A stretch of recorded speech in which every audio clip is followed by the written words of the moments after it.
The interceptor's cockpit went dark 3 seconds before Kieran Burke could see what killed him. Not metaphorically dark, every system cut at once, leaving him drifting at combat velocity toward a Velthari cruiser that absolutely knew he was there. His breath fogged the inside of his helmet. The emergency oxygen would last 8 minutes. The Velthari weapon batteries would need 4 seconds once they decided he wasn't worth capturing. He slapped the manual restart 3 times, nothing, then pressed his forehead against the frozen tactical display and laughed once, humorless and sharp, because of course this was how it ended. 37 successful runs through the quarantine border, and he'd die because someone back on threshold thought duct tape and prayers could replace actual maintenance cycles. Behind him, 17 colony ships hung in the void, their engines cold, their refugee families waiting for the all-clear that would never come. The Velthari blockade had held for 6 months. Every supply run humanity attempted ended in wreckage or retreat.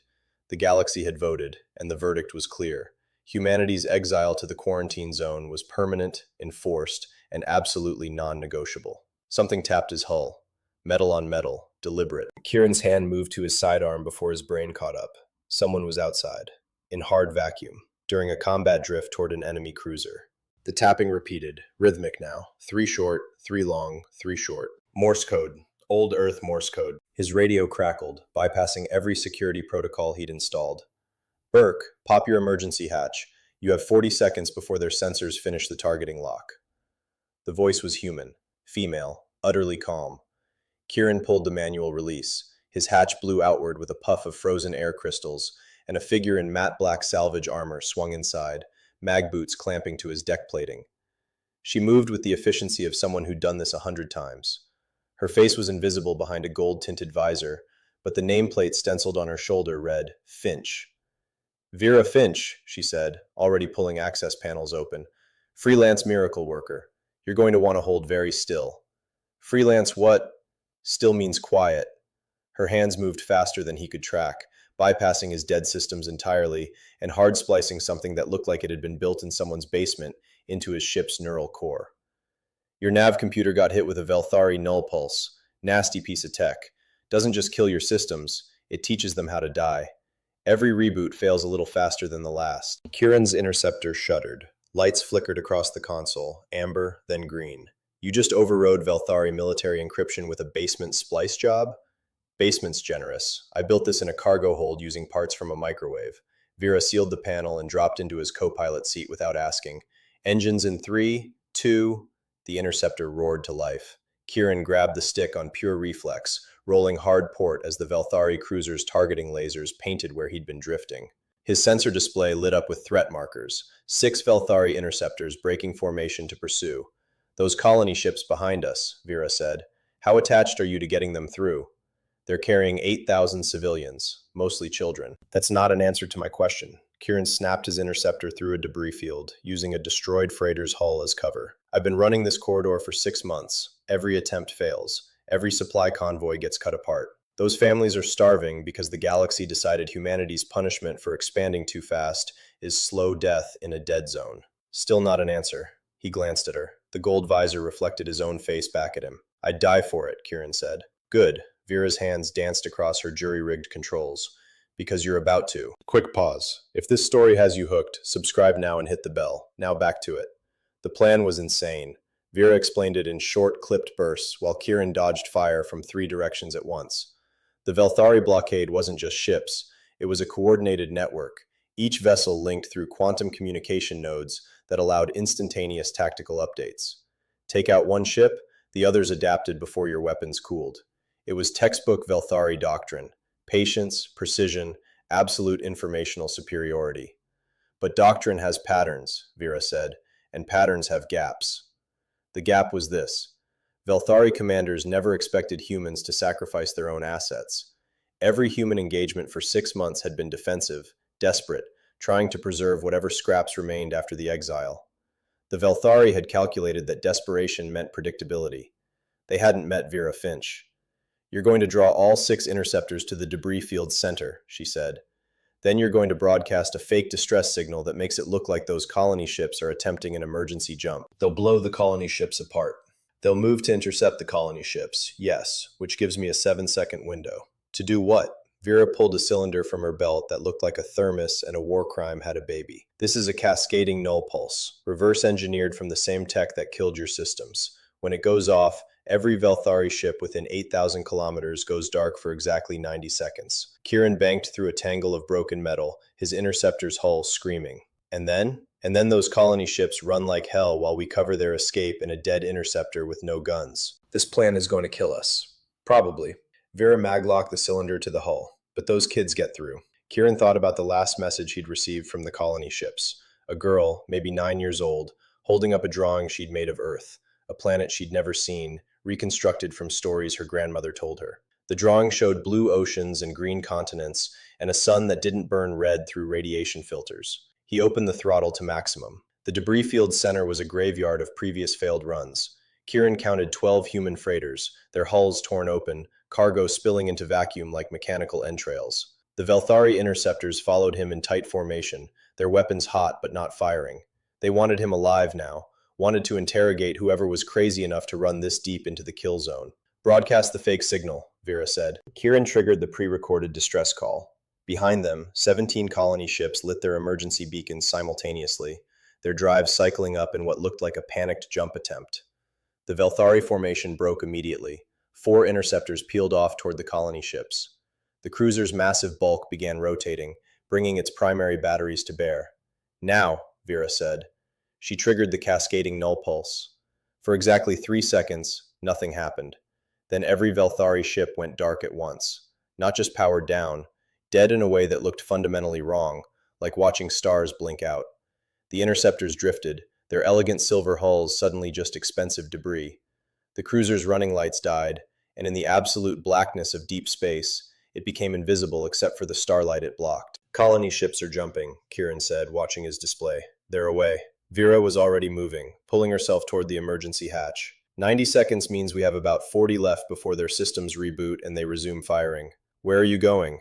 Did you think the null pulse was the entire plan? She paused at the hatch, and for the first time, he heard something like emotion in her voice. Burke, someone has to make sure those ships stay dark long enough. Manual override on their quantum nodes. 10 minutes, maybe 12 if I'm lucky. Kieran grabbed her arm. That's a suicide run. It's a completion run. Vera pulled free gently. I've been doing suicide runs for 6 months, trying to figure out how to break this blockade. Finally found a way that works. Math's ugly, but math doesn't care about ugly. You're not letting me anything. You're taking your interceptor and making sure those colony ships reach the extraction point. They'll need an escort through the secondary debris field. She cycled the hatch. Someone has to make sure the price was worth it. I vote you. Then she was gone, mag boots carrying her across the gap toward the dead Velthari cruiser. Kieran sat in his cockpit, hands shaking, and realized he'd never asked her why she was out here, why she had Velthari null pulse tech, why she'd spent 6 months apparently planning this exact scenario. His radio crackled one last time. Vera, those kids get through, Burke. That's the job. That's the only job that matters. The line went dead. Kieran looked at his chronometer. 47 seconds since the pulse. The Velthari systems would reboot any moment. Vera would be inside their cruiser now, fighting toward the quantum node control center, racing against a clock that couldn't be stopped. He thought about the girl's drawing, the blue oceans, the green continents. He fired his engines and burned toward the colony ships. Behind him, the Velthari cruiser exploded. Not from weapons, from something internal, something catastrophic that turned the entire vessel into a brief new star. The shockwave caught 2 of the dead interceptors and turned them into shrapnel. Kieran's cockpit filled with radiation warnings as he pushed his ship to maximum acceleration, his hull temperature spiking into the red as he raced the expanding debris field. The explosion wasn't part of Vera's plan. It couldn't have been, which meant she'd found something inside that cruiser, something worth destroying herself and the entire ship to eliminate. Kieran reached the colony ship 7 minutes later. They were already through the worst of the debris field, their civilian captains flying with a skill born from 6 months of barely surviving. He took up escort position and scanned for pursuit. Nothing. The Velthari blockade was gone. Not just the ships Vera had killed, but the entire perimeter had pulled back. His long-range sensors showed them regrouping at the quarantine border's edge, their formation defensive now instead of aggressive. Covenant Station appeared on his display, the ramshackle human outpost that served as the quarantine zone's last major population center. The colony ships began docking procedures, and Kieran listened to the radio chatter. Families crying, people praying, someone singing an old Earth song he half remembered.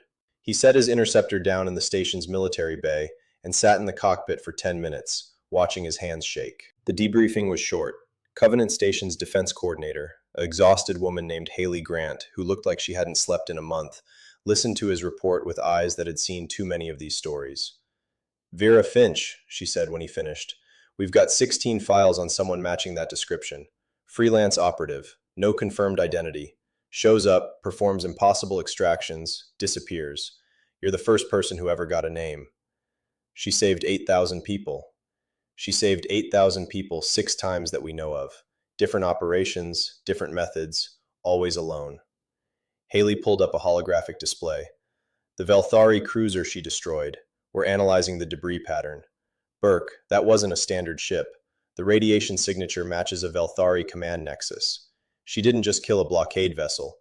She killed the coordination hub for this entire sector." Kieran stared at the debris pattern, his mind working through implications. How long before they rebuild? Months, maybe longer. The Velthari don't improvise well. They'll need to establish new protocols, new communication networks, new tactical doctrines. She didn't just open a hole in the blockade, she broke their ability to maintain one, and it cost her everything. Haley met his eyes. It cost her what she was willing to pay. There's a difference. The next 3 weeks were chaos. With the blockade disrupted, supply convoys poured through the gap. Covenant Station's refugee population began showing signs of actual health instead of slow starvation. Colony ships that had been trapped in the quarantine zone for months finally reached their destinations. Children played in corridors that had been tomb quiet with despair. Kieran flew escort for every convoy, waiting for the Velthari counterattack that never came. Instead, something stranger happened. A message reached Covenant Station on a Velthari diplomatic frequency. Not a threat, a request for negotiation. The holographic emissary was Velthari, her 4 silver-gray arms held in a posture that Kieran's cultural database labeled as respectful uncertainty. Her white eyes seemed to look past the camera, past him, past everything. "I am Vara, speaking for the Velthari Council assigned to your quarantine enforcement. We wish to discuss terms." Haley Grant stood beside Kieran in the communication center, her expression carefully neutral. "Terms for what?" A miscalculation occurred. Vara's voice carried a harmonic undertone that gave it an unsettling beauty. "The human who destroyed our command nexus left behind a data package in our salvage systems. We have spent considerable time analyzing it. The contents are troubling." "What kind of data?" "Proof." Vara's upper arms made a gesture that might have been uncertainty or shame. "Proof that the reasons given for your species' exile were based on incomplete evidence. Proof that the expansion violations we accused humanity of were matched or exceeded by 7 species currently on the Galactic Council. Proof that the vote to exile you was influenced by economic interests who viewed human adaptability as a competitive threat." Kieran felt something cold settle in his chest. "You're saying the entire exile was a setup?" "We are saying the justifications we were given were insufficient, and that the individual who died destroying our command nexus ensured we could not remain ignorant of this insufficiency." Vara's white eyes fixed on the camera with sudden intensity. "She left a message specifically for survivors. Would you like to hear it?" Haley nodded. The hologram shifted. Audio only, Vera's voice, calm and measured. "If you're hearing this, the kids got through. Good. You want to know why I did it? I'll tell you. I'm not some hero. I'm not even particularly brave, but I am very, very angry. The galaxy looked at humanity, at our chaos, our violence, our inability to follow their perfect little rules, and decided we were disposable. They built a cage and called it justice. Well, I spent 6 months learning their systems, studying their weaknesses, and I found something interesting. The species that enforces the rules the hardest, they're the ones most terrified of anyone who might change them. So I didn't break the blockade. I broke their certainty. Make them regret it. Every single day. Build something in this quarantine zone that they can't ignore. Make them remember that humanity doesn't die quiet. We die loud, and we take notes for the sequel." The message ended. Kieran realized he was holding his breath. Vara's image returned. "Our council requires time to process this information and determine an appropriate response. In the interim, we propose a cessation of active blockade enforcement. Your supply convoys will not be impeded. We will monitor but not intervene unless—" She paused, her translator struggling with the concept. "Unless you give us new reason for concern." "That's it?" Haley said. "You just stop?" "We do not just stop. We acknowledge that continuation based on false pretense would be a greater violation than the cessation itself. The Velthari follow law and pattern. When the pattern is broken by truth, we must reform the pattern. This will take time. Your time to prepare, perhaps. The connection ended. The communication center was silent for a long moment. She did it, Kieran said quietly.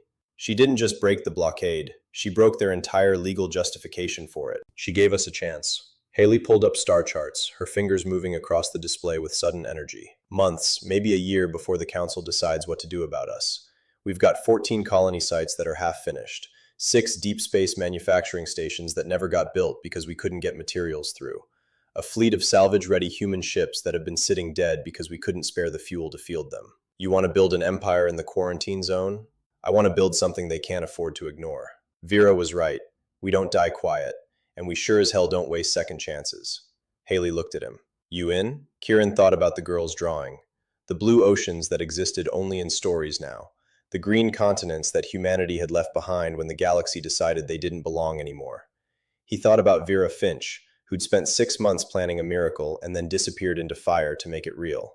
I'm in, he said, but I want one thing first. 3 months later, they built a monument at Covenant Station's central hub. Not a statue. Kieran suspected Vera would have hated a statue. Instead, they built a garden, a small, impossible patch of green in the middle of a station surrounded by vacuum. Trees grew under artificial sunlight. Water ran through channels carved in stone. Children played on grass that shouldn't exist. At the garden's center, a single plaque. Here lies no one. Here grows everything. V. Finch. Kieran stood in the garden sometimes, usually late in his shift cycles when the corridors were quiet. Around him, the quarantine zone was transforming. Colonies thrived. Manufacturing stations churned out ships and equipment. Human engineers studied salvaged Velthari tech and improved it. Human traders made contact with exile species from other quarantine zones. And slowly, inexorably, humanity began building something new. Not the empire they'd lost. Something stranger and harder to kill. The galaxy had tried to make humanity disappear by putting them somewhere they couldn't survive. Instead, humanity learned to thrive in the places no one else wanted, and now they were everywhere the galaxy wasn't looking. Kieran knelt and placed his hand on the grass, feeling the impossible texture of living things in dead space. Somewhere out there, the Velthari Council was still deliberating. Somewhere out there, the species that had voted for humanity's exile were realizing their mistake. Somewhere out there, the rules were changing. But here, in this garden built from spite and hope and the memory of someone who died loud, children were playing, and the grass was green, and humanity was learning that the best revenge wasn't violence, it was survival with style.